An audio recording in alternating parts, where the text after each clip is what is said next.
Hey friends, I'm back for a quick message. It's been kind of weighing heavily on my mind for a couple days now, and so I'm just gonna jump right in. Um, it is vital that you make a habit of treating everybody good. I know we live in a world where people want to get the last word. Nobody wants to look stupid. Nobody wants to look embarrassed, and all of that. But at the end of the day, um, you can only do two things.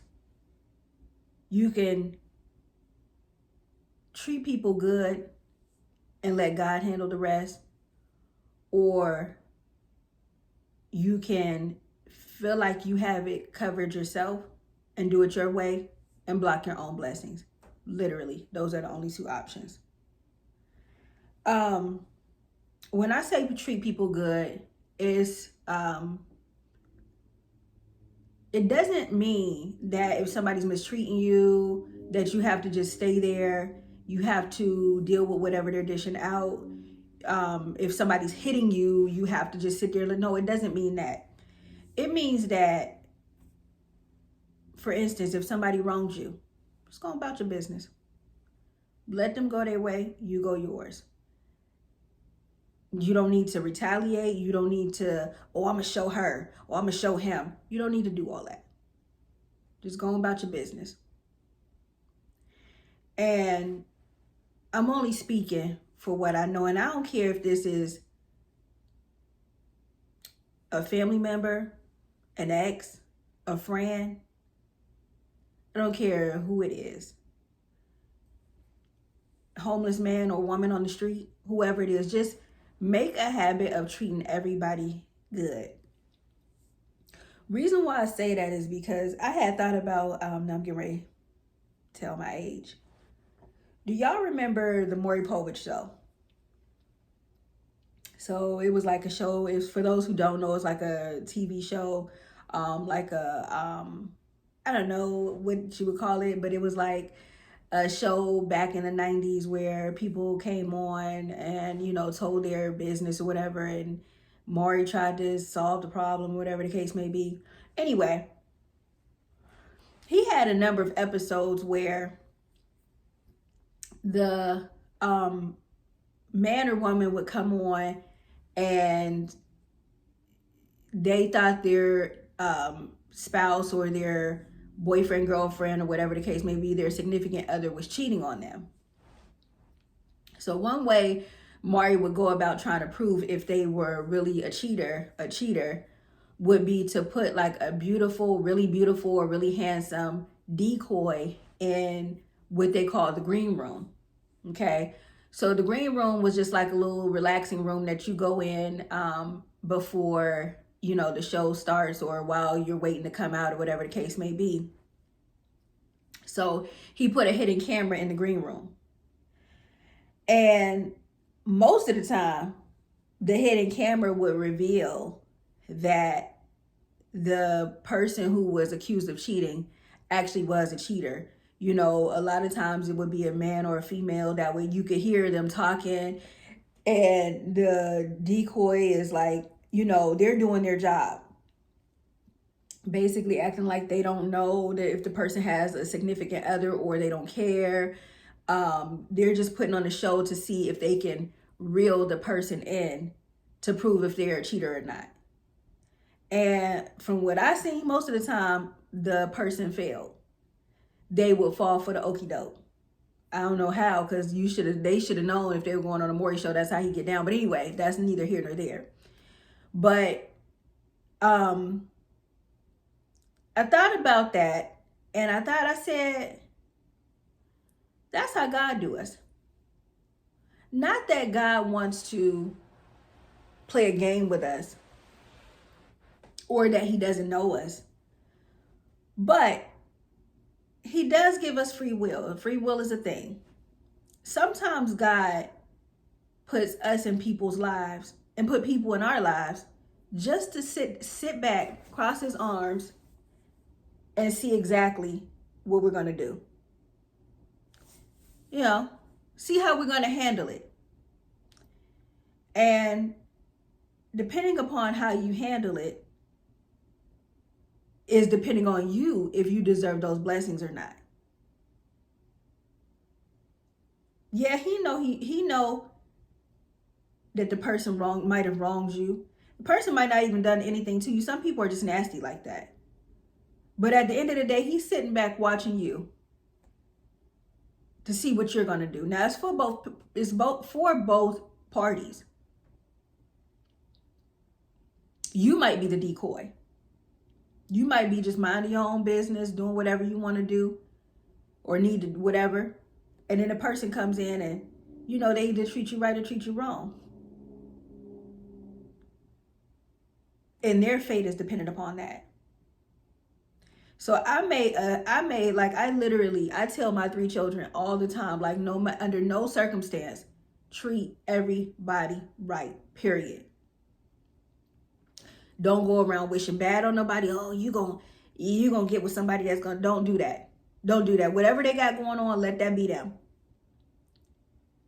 I have teenagers. Well, I have 2 teenagers and 1 21-year-old. So of course they're all like, starting to date and things like that. If you feel like you don't like this person, let them go on about their business. Don't hold on to nobody for personal reasons, whether it be money, whether it be status, whether it be sex, whatever the case may be. Don't hold on to nobody that you don't want. God, like literally, I don't understand. Sometimes I don't understand how people feel like they can do whatever and God just don't see you.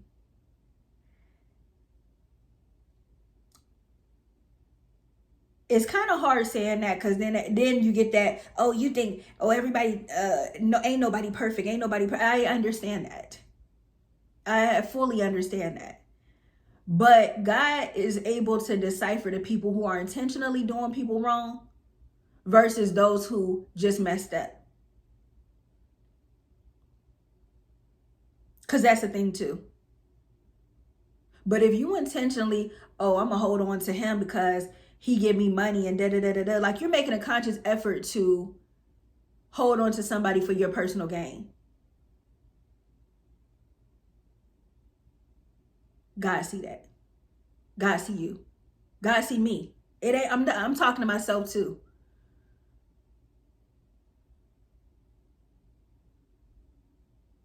I went to the grocery store one day, and it was a homeless man asking for money. And I don't usually even keep cash, but I think I might have had a couple dollars in my fanny pack. And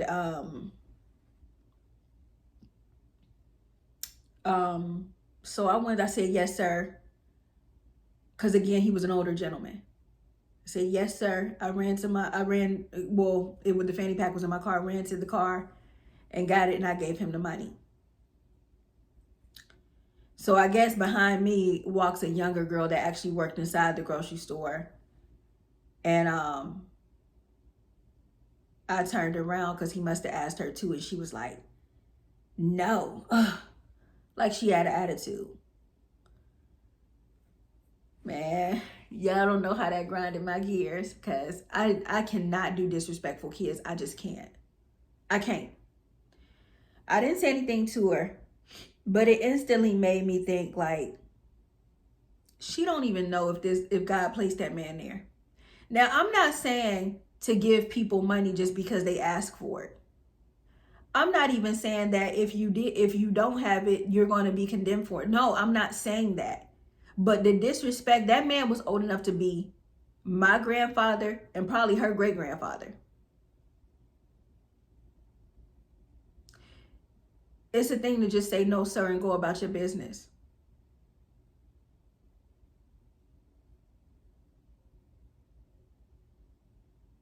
Because again, you don't know who God put. It can be just as simple as a homeless man that you got an attitude. As I put it on Facebook one day, and this girl was like, well, he might have gave the girl an attitude because he asked for money.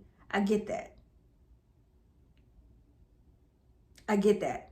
But at the end of the day, when are we going to establish some discipline? Literally, she was just walking into the store. So that's why I say, teach your children, be respectful to everybody, everybody. And when you see good things start to happen, and when you see blessings coming in like water, like flowing in, a lot of that has to do with how you treated people. A lot of it.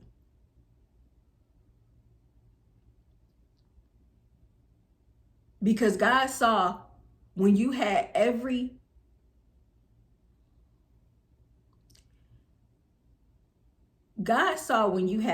had every right.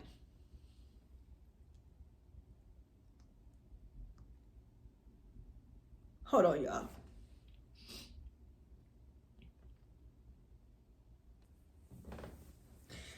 One thing y'all gonna learn about me is that I am a cry baby. And I mean that. But what I was gonna say was, God saw when you had every right to do somebody dirty or the way that they did you, and you chose not to because you care more about what he thought than instant gratification.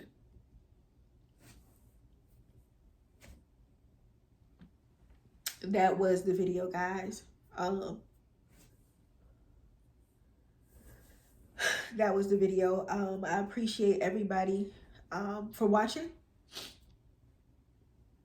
I hope that something was said that can help you, inspire you, motivate you. And don't forget to like, share, and subscribe. I really, really, really appreciate it. And I will see you on the next one. Bye-bye.